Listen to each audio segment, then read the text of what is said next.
Swell afternoon, y'all. Today I will be reviewing Weapons, which is a new film. It's actually about a month old now, so I think everyone's already had their take on this, so I'm very late to the party, but I've only just recently got around to watching it. But Weapons is this film by Zach Krieger, who is an American filmmaker, who I believe there's a lot of them working in Hollywood apparently.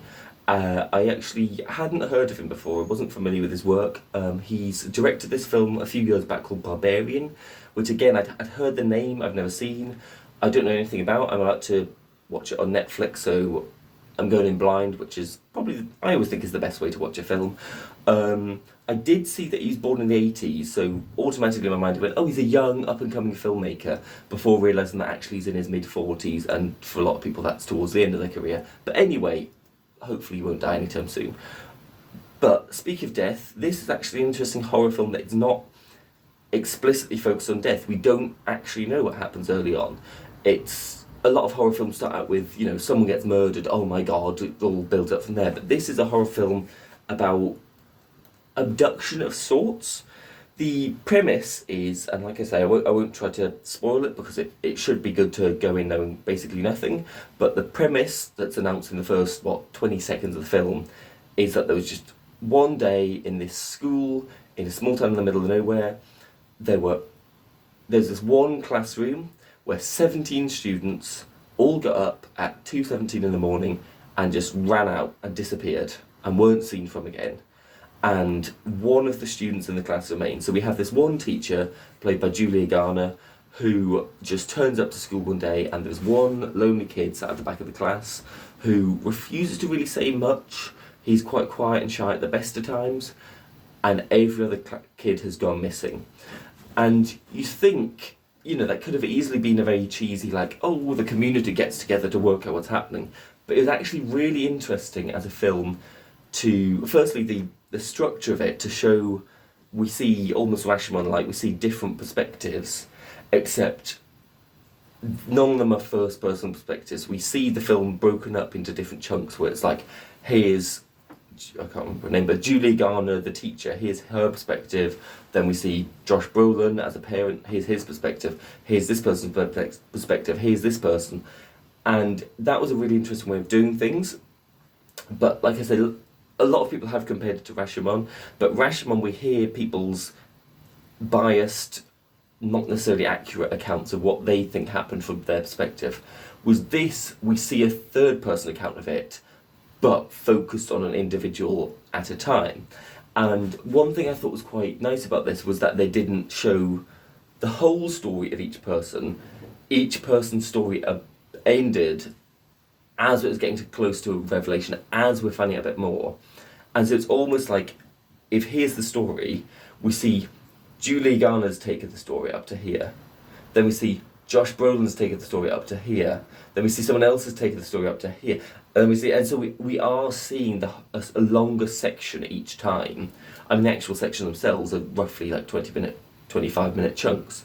And I know some criticism has been levelled at it just by a couple of people. I work at a cinema, so a couple of colleagues of mine who've been to see the films. We all see a lot of films, so we have a lot of strong opinions on films. A few people have complained that some of the sections ran on a bit too long, some of them were a bit too slow or dry. I personally didn't feel that. I felt like I was gripped and engaged the whole time. And I felt like the story, the actual mythology, if you want to use that word, was complex and interesting enough that we were finding out a bit more each time. Like, I won't spoil it, but like, for instance, we see someone having a bit of their hair cut off quite early on, and we sort of have to keep watching to go, why do they have their hair cut? Well, like, are we going to find out this stuff? And there are a lot of horror movies, particularly those often distributed by A24. A lot of modern horror movies are just trying to be vibes based, just trying to be, oh, look how weird and mysterious, and we'll let you make up your own mind. And then there are some horror movies which are a bit too patronising the other direction, where they just go, we'll explain every little detail very slowly so everyone can pick up, and we go, actually, it's not that complex a story, you don't need to patronise it, some of it we can gather ourselves. And for me, Weapons finds the tone, it gets the tone just right, it gets it just perfect. We're being given the information we need to know, and we're learning a bit more each time, but we're slowly picking up more to the point where it's always engaging, it's always gripping. That's certainly how I felt. I didn't feel bored at any point. I thought all the actors did a phenomenal job. It was brilliantly cast. Personally, I loved Alden Ehrenreich in Hail Caesar, and I've always felt a bit bad for him, the fact that, I mean, I can't feel too bad, because, I mean, he was making films with Francis Ford Coppola and all these other filmmakers. He was making films with the Coens and Woody Allen, all these brilliant, though personally questionable, filmmakers in his early 20s and late teens, so I can't feel too sorry for him. But the fact that I think he was cast as a young Han Solo, and most people were either mixed or indifferent towards the film, has damaged his career when he was a very up-and-coming, promising actor.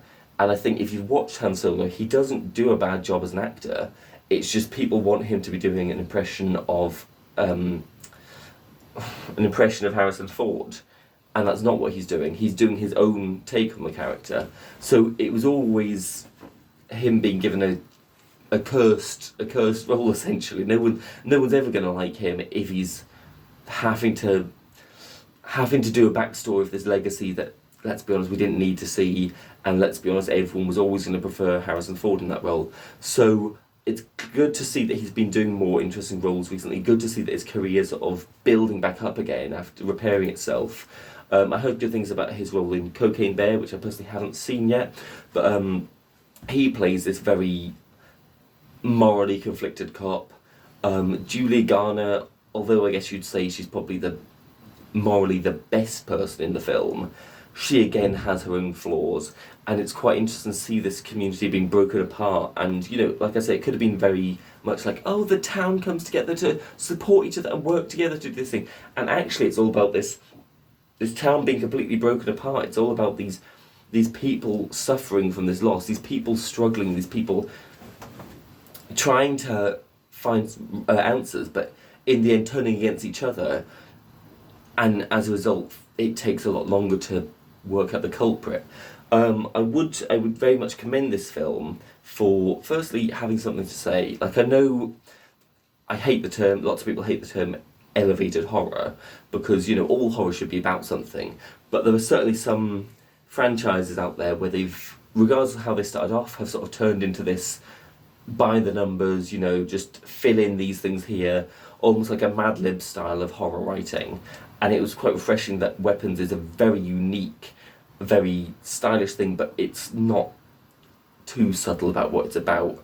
I did think, personally, it was a little bit too unsubtle. There's one moment where, there's been talked quite a lot about, where Josh Brolin's character's having this vision. He's walking towards this house in a dream, and it's trying to help him, like, piece things together. And he looks up, and in the sky there's just this vision of, I believe, an assault rifle. I'm not American. I don't have any desire to kill children, so I don't really know all the different types of guns. But for me, so for some critics, they've gone, oh, it's a really beautiful way of hinting towards what all the film's about. I personally didn't like that, because it felt like this is a very obvious metaphor for school shootings. And yet that moment of being like, and here's a picture of a gun, felt like, yeah, we get it. Like, you don't need to tell us that. You don't need to go, just in case you hadn't worked it out. That's what this is about.